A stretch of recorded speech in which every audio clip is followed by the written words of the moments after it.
जाने कइसन रोग धरवाली होखता गजबे फील। तनी खोल के बतावा ब्यास औरी मजा आई।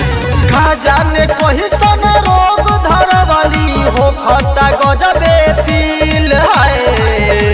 तो जहिया से देखले हई ओ कटिल यारबा छोड़ दिहले धड़कल दिल। तो जहिया से देखले हई ओ कटिल यारबा छोड़ दिहले धड़कल दिल। तो जहिया से देखले हई ओ कटिल यारबा छोड़ दिहले धड़कल दिल। तो जहिया से देखले हई ओ कटिल यारबा छोड़ दिहले धड़कल दिल। माउंट रिकॉर्डिंग स्टूडियो को साला चौक सीतामढ़ी।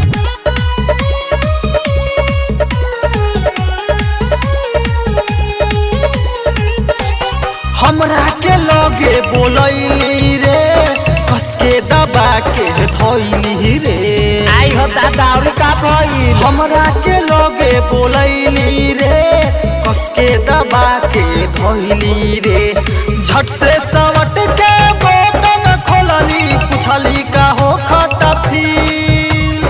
झट से सवट के बटन खोलली पुछली का हो खाता फील है। तो जहिया से देखले हई ओ कटिल यारबा छोड़ दिहले धड़कल दिल। तो जहिया से देखले हई ओ कटिल यारबा छोड़ दिहले धड़कल दिल।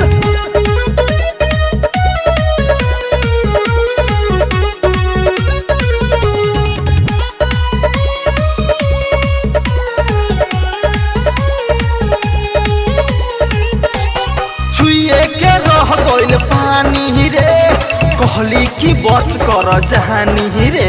आप बहुत मजा आवता है ब्यास। छुए के रह गइल पानी रे कहली कि बस कर जहानी रे। कहता चंदन राजा रतिया काटल भइल मुश्किल। कहता चंदन राजा रतिया काटल भइल मुश्किल है। तो जहिया से देखले हई ओ कटिल यारबा छोड़ दिहले धड़कल दिल। तो जहिया से देखले हई ओ कटिल यारबा छोड़ दिहले